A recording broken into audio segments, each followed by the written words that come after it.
Friends, welcome to another episode of Making Disciples, and today I'm joined again by my friends Sarah Mcdonald and Benedict Atkins, and the format of this podcast is to simply, one of us will bring a thought and then we'll discuss it for the next 20 minutes as a way of us really getting our teeth into something and hearing each other's views.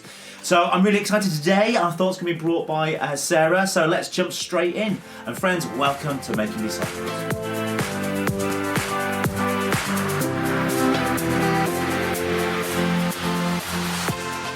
Alright, so Cris invited me to think about the question of faith in hard times. So how do we persist when faith is shaken? And I have to be honest, as we begin, amongst friends with accountability, that some of my time that I was going to spend prepping this thought was taken up this week by the fact that one of the two church buildings we have has been condemned temporarily due to faulty stonework. There is a beautiful 19th century urn at the top of the tower, which we're worried is going to beautifully fall and kill most of our congregation. So we've had to shut the church. And if you're in any kind of role or job where you have to deal with buildings, you might be thinking, what an absolute nightmare.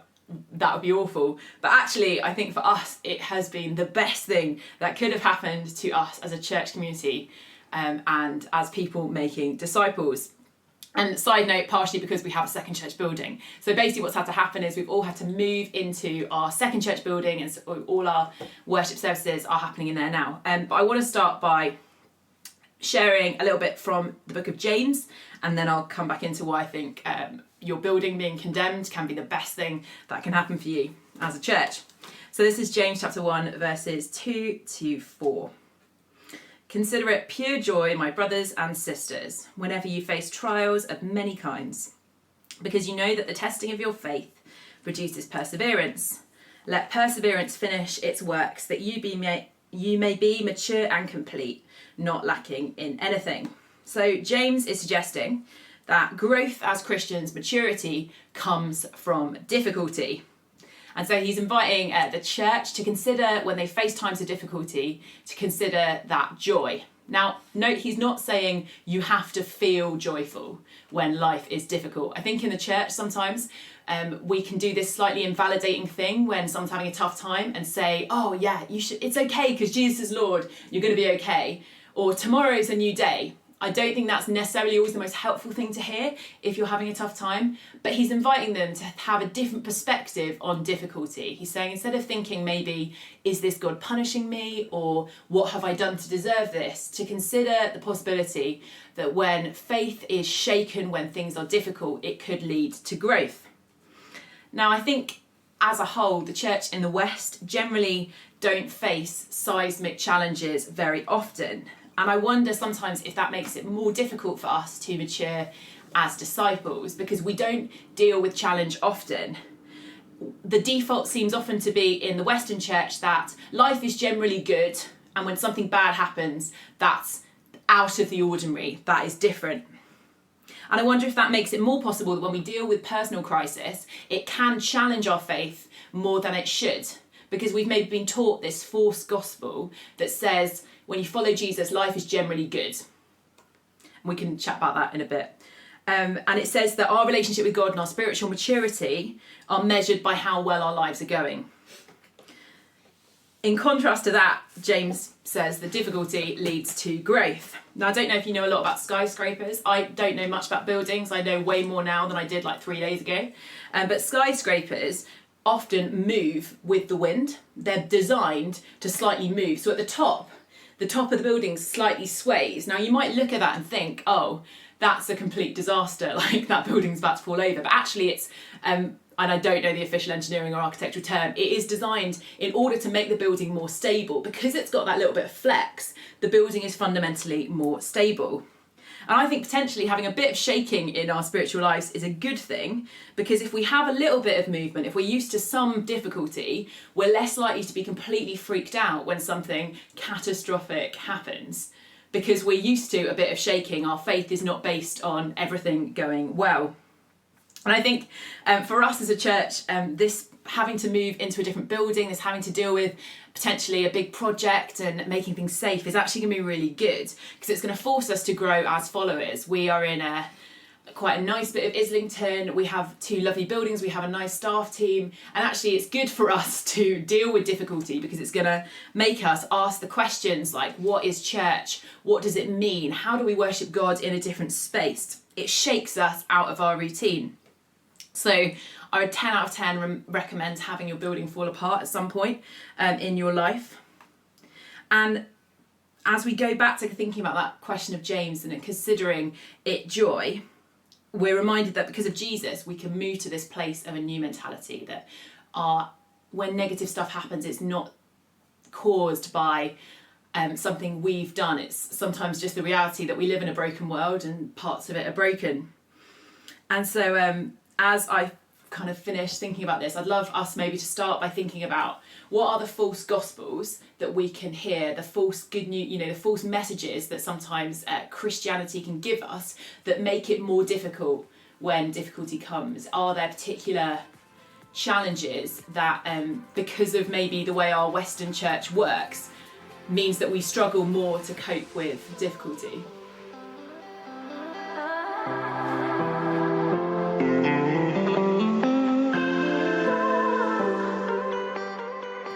So what do we think? So this is great. Particularly this idea of we live in a society of wealth and consume. We're doing well if we're getting more. We're doing well if we're having the pay rise. We're doing well if we've got the job promotion. And that gets tied up with so much of our faith that when you become a Christian, it must mean that God is now on your side. Therefore, you will have promotions and you'll get the house and the car, you'll have the wealth. And then therefore we start thinking, if I've not got those things, something's gone wrong. Either God is not faithful or I've done something wrong to offend God. And even Jesus is asked that, isn't it, when he's presented with a sick man? Why is this man sick? Is it because his parents sinned or he sinned? And Jesus turned around and said, this has got nothing to do. Don't read your cultural understanding of the world on this situation. And I think it is really dangerous. I'd love to know, because Benedict, you're slightly further out east kind of from here, to be interesting what it looks like for you, but certainly here where we are, there is this idea that if we don't have money, God is against us. If we do have money, God is for us. And I live in an area where there's poverty, therefore God is against us. I don't know what it looks like for you. I think it's easy to see where some of these false messages creep in. In the east end of our town and in other places in this country, the bombing in the Second World War had a big effect. So up until that point, a lot of people were attending church services. The idea of Britain as a Christian country, as God on our side, of God looking after us and fighting our cause, and God being up there and looking out for us, means that when the bombs fell from the sky, it raised so many questions that hadn't really been asked in generations about, well, where is God? And who is God? And is he on our side? And it's no coincidence that after the Second World War, we see people flocking out of churches in their droves. And as a result, not being Christian today, not passing it on to their families and the generations below. And so the part of town that I'm in, we really see this having an effect. This is brilliant. This idea that if God is real and he's on my side, then I'll worship him.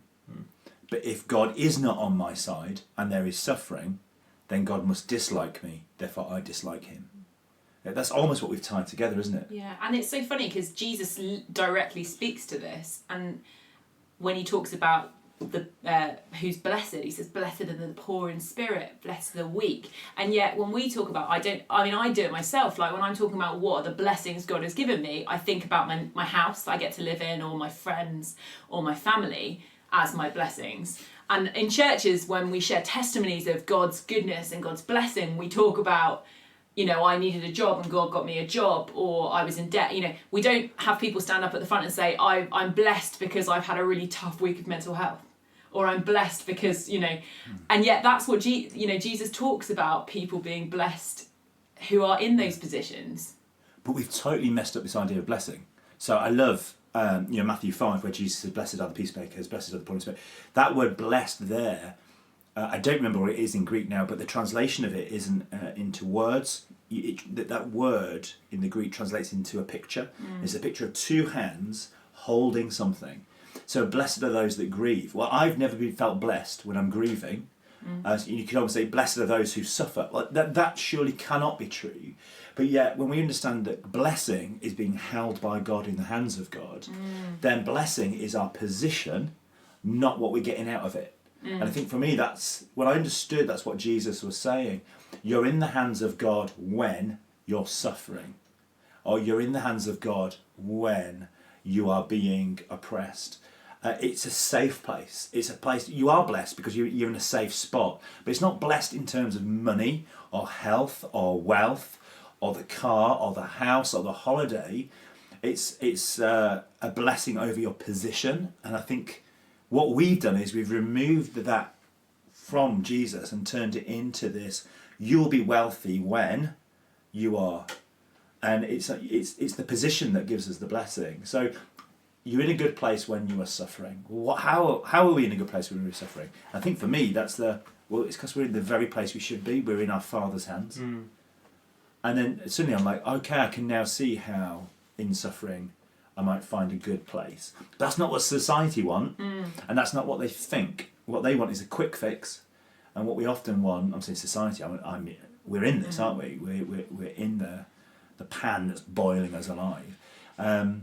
We want the quick fix, but actually it's the place that we should find ourselves that gives us the blessing.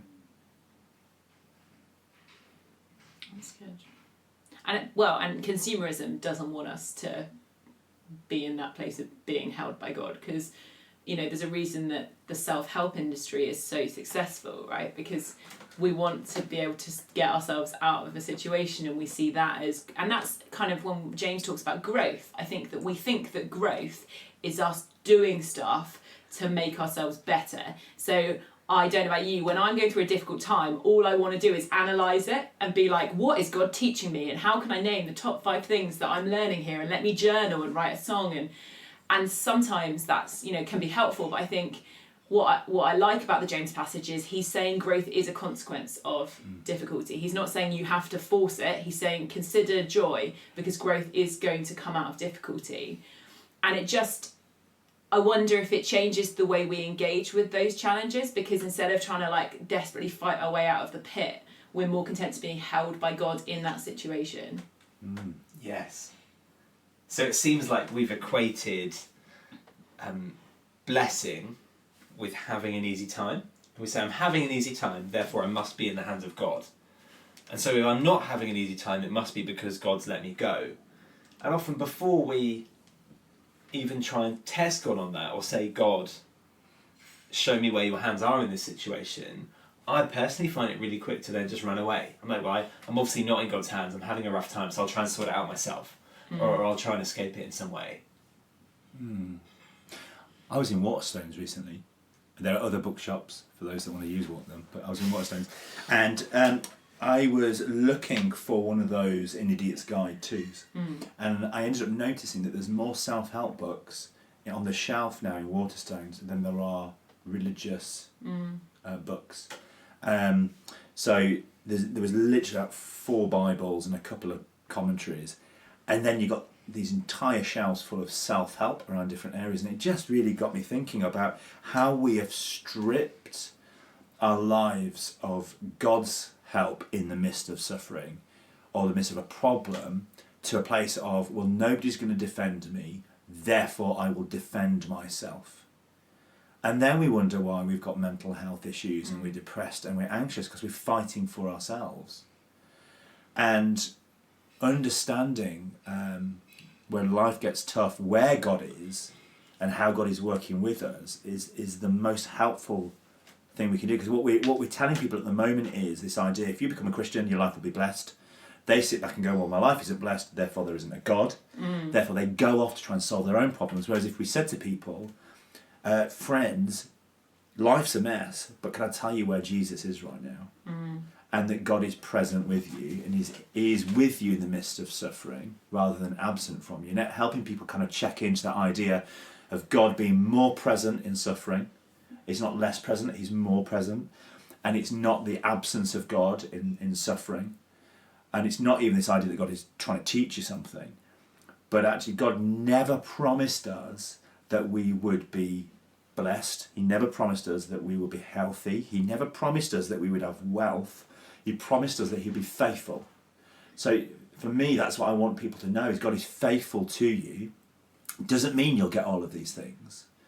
And if you do get those things, I'm not even saying it's from God. I can't even guarantee it's from God. It might just be you've made some good choices. Because God's promise to us is not blessing. His promise is faithfulness. And I think that's very different.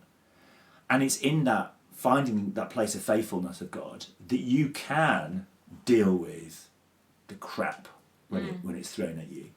Because you lean on him rather than challenge him. Why have you done this? And it feels as a society we're wagging our finger at God going, how dare you? Do you know who we are? You know, why have you done that to us? Yeah. Do you think there's a danger that Western Christianity markets itself like another self-help guide? Yeah. Or even to be kinder to ourselves. Sometimes there's just an aspect of we always approach God based on our experience of him thus far, which is fine, but there's always more. So a personal example, when I became a Christian, at that point I was an absolute mess. And my first few months of times with God were incredible, like miracles, healing. I experienced him as someone who did fix my problems. Now there's more to him than that, but I didn't know it. And so the first time that I got ill and wasn't miraculously healed, or the first time I slipped into depression and couldn't get out of it, it dragged up all these questions for me about, well, God, who are you? Are you not on my side? Are you not who you said you were? And I think there's that danger for us that when we see God as a problem solver, when he doesn't solve our problems, we think he's not God. But actually, for God to be more than a problem solver means that he's more than just that role in our life. And this comes out in the way that we pray, right? So if most of my prayers are problem solving prayers, God sort this out, God sort this out, God sort this out, that's, prayer is how we relate. So if all of my conversations with God are about problems that I'm having and they're not changing, then my trust in this relationship is being depleted, right? If all I talk to you guys about, Cris and Sarah, are various issues and things that I want you to do and you don't do them, then my relationship with you goes down the pan, right? I think it's the same when we want directional guidance and we're saying, God, tell me what to do, right? We've all been there and we don't feel him telling us what to do. So you think, well, God, are you not there? Would you not care? But he actually wants us to grow, right? So that we're not just treating him like a line manager, but like a father. And it's this growth that I think James is calling us into, so that the prayer changes from God, fix this problem, to God, what's going on here? How do you see the situation? How are you at work? Does that make sense? No, totally.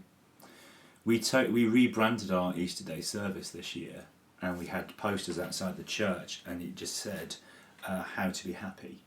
And we had this idea of come to church on Easter Day, and the vicar is going to have 5 tips on how to make your life happier.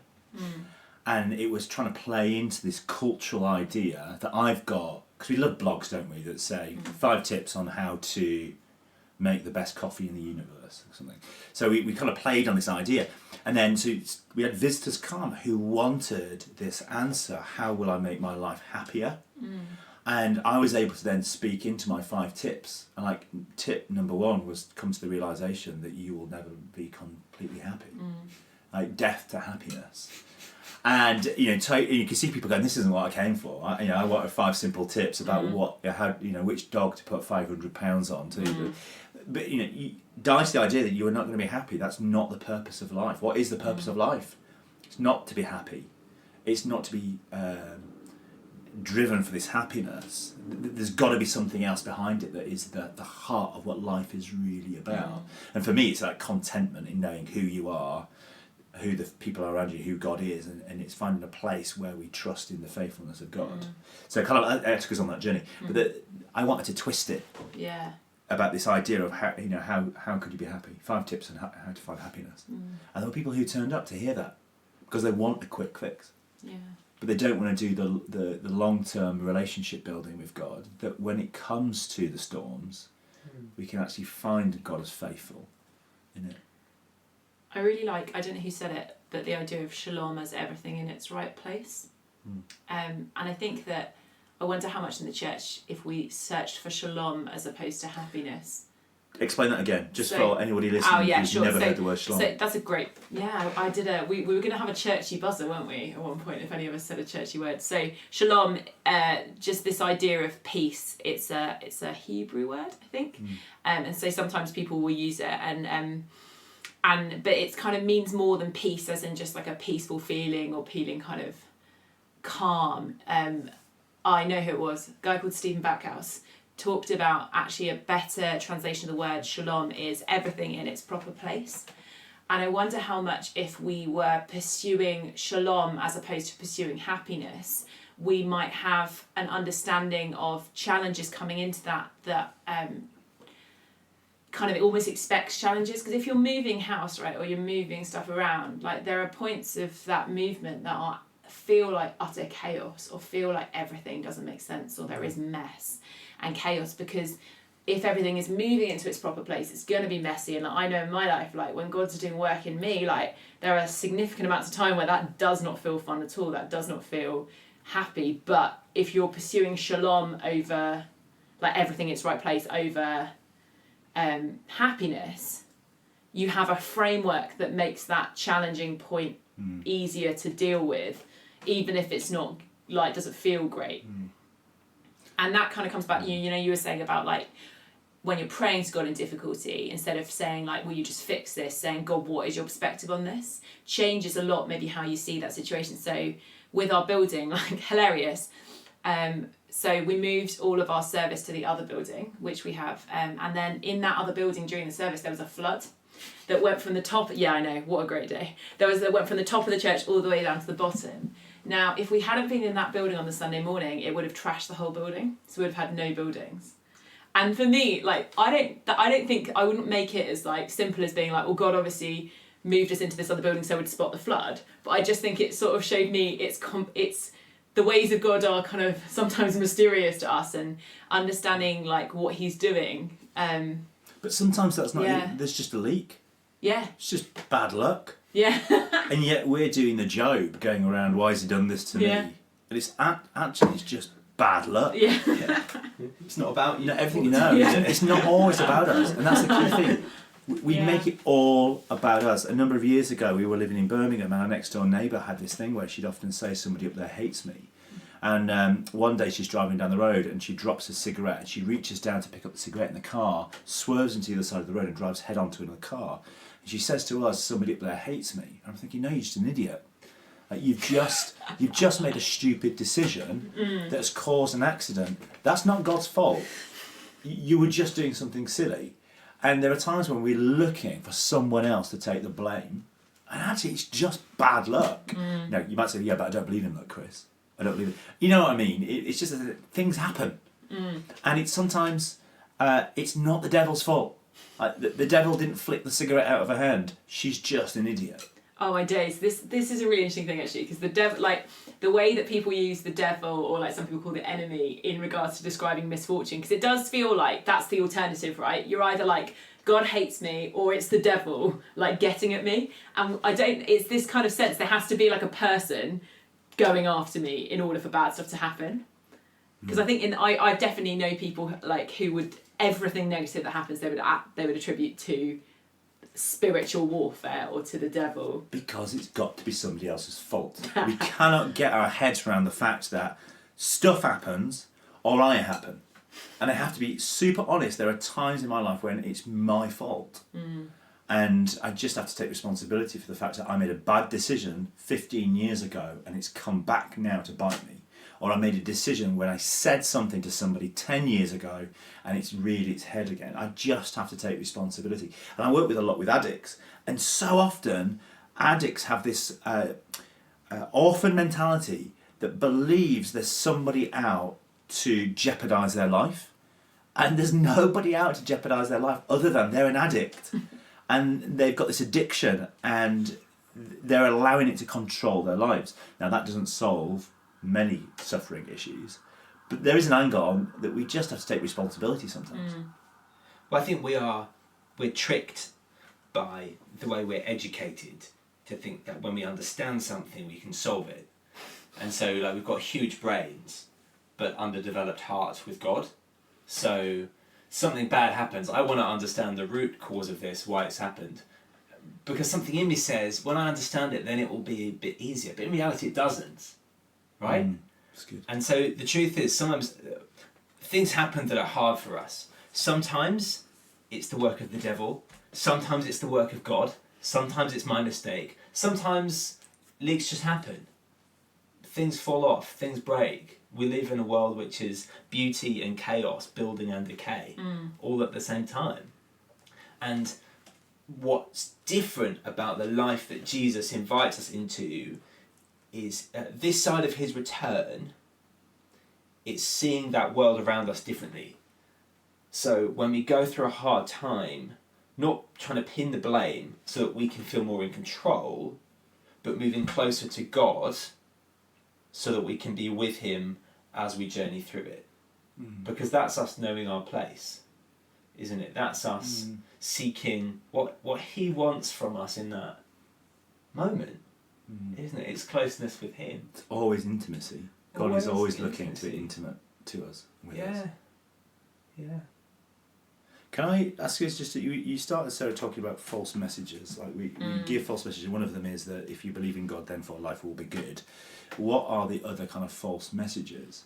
So I'm just very aware that this idea that if you're a Christian, you will have a perfect looking family, you'll marry, and let's be honest though, Christian guys always seem to marry up. Like they always marry somebody that's better looking than what they. Does that make sense? I always look at Christian guys and go, he's done better than what he would have done if he wasn't careful. Christian. No, it's true. I look at Christian guys and go, implicating people. Yeah. He's married better than what he would have done if he wasn't a believer. Seriously. Yeah, because the harvest is plentiful. I don't know.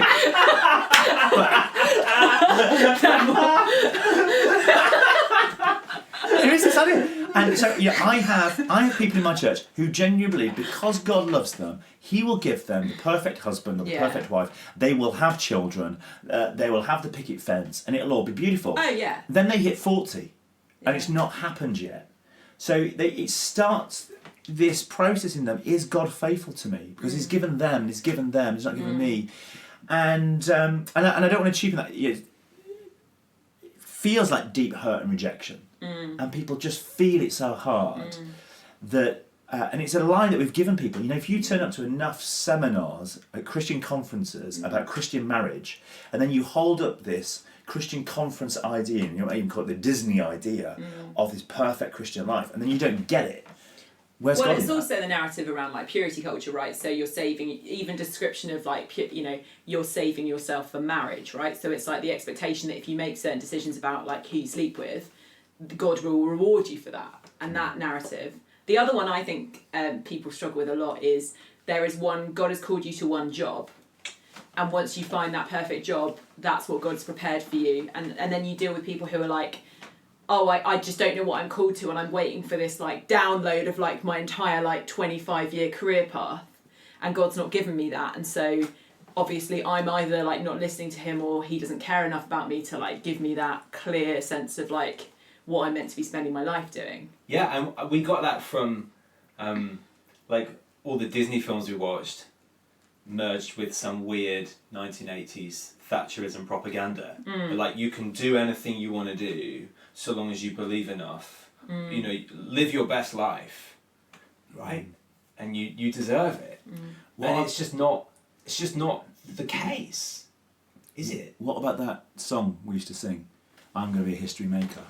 Yeah. programmed an entire generation that we were going to change the world, and when we found out that actually changing the world was going to be a lot harder work than we first thought, and singing a song was going to, we were going to need more than that, and then suddenly it's like, well, it didn't happen, therefore God hasn't sent revival, therefore God is not what we thought he was, so we reject the whole thing. Yeah. But I think the message is right. It's about perspective.